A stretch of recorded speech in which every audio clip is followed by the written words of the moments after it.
everyone. Okay, so before anything else, let's get the big thing out of the way first, which is that the end of the chapter promises that we are about to get a formal confession between Izuku and Ochaco. And if I'm just being honest, this is the part of the chapter that had me saying, thank fucking Christ on a stick, it's finally happening. And understand, when I said that, I meant it for all the wrong contexts you're thinking of. Because, frankly, the one thing that has constantly been in flux and changing throughout my times reading this series has been the crush Ochako and Izuku have for each other. And the thing is, it was one of those things that initially felt like a cute little relatable side plot of it's that thing you can kind of relate to of your first school crush, things we all go through in our lives, but and in that regard it was a cute little side plot that felt relatable. But as the story continued to move forward, it slowly developed into a will they or won't they kind of plot line, and barring the distraction of the fate of the world and all that, whatnot, that pretty much is always my number one least favorite way to handle romance in fiction, is the whole will they won't they shit. And it's one of those things where I get the idea of what Horikoshi I think was trying to do with it going forward, as he tried to get it into this whole scape of figuring out your feelings. But even by that standard, it feels like they still took way too damn long with it. So I guess what I'm saying here is I'm breathing a heavy, very heavy sigh of relief.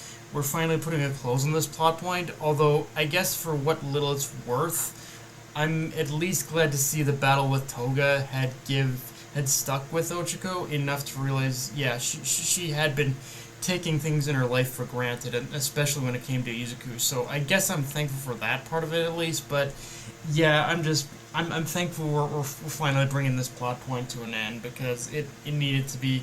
For me, it needed to be resolved ages and chapters ago, frankly.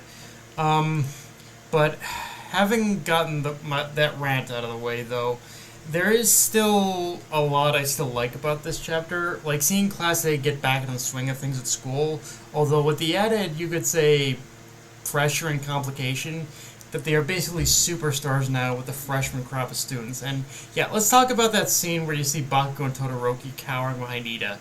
And honestly, I kind of just love how two of the most battle-hardened students in school are actively scared of their own fellow students. It's especially they fought down many villains up to this point, but they're afraid of facing students who are basically their fans. It's especially funny with Shoto though, because again, man keeps his cool 24/7. So to see him so afraid of freshman students is just kind of hilarious to me. Although, I guess being serious about it for a minute, I do like how we see Class A's actions have kind of bled over into the school and serves as a positive motivator for basically their underclassmen, showing that for all the struggle and all the strife Class A went through, there is some good that came of it in the end, and that they have served as their own as an example as this weird example for other students to follow. And of course, it doesn't stop with just Class UA, as when being assigned some community service and helping to rebuild the town, we see how much the outlook on heroes is beginning to change as well, and this acceptance of however much people have lost from the battle, they're committed to rebuilding it all. Their homes, their lives, all of it.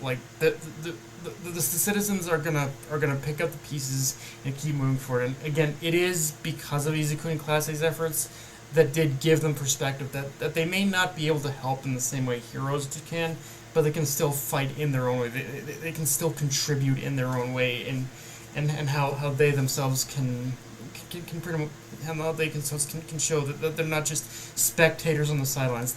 They can, the regular people. It's showing how regular people can in fact help. And yeah, outside of that,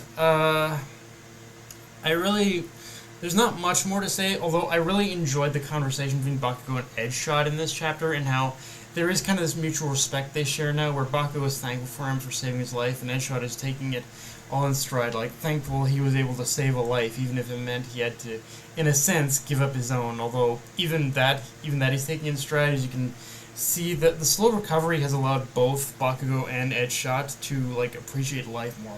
They're both, in a sense, crippled right now, but they're not in a hurry to get back to fighting until they know for sure they're ready, and they're just kind of willing to kind of just go with the flow right now. That they're willing to just kind of just take it a day at a time and kind of just appreciate the fact that they're both alive right now. It's a nice little moment that kind of, I think, really does give perspective on just how you should view life. Just kind of view every single day as like as just another day, another step forward in your life, kind of thing. But yeah, so a nice little moment for that. But yeah, guys, that's pretty much all I got for this review. If you enjoyed the video, like, comment, subscribe, follow me on Twitter, Analyst Crunchyroll, be sure to notification bell, the subscribe button, and just hit the around, guys. Dark Knight of Any signing off. Later, everyone.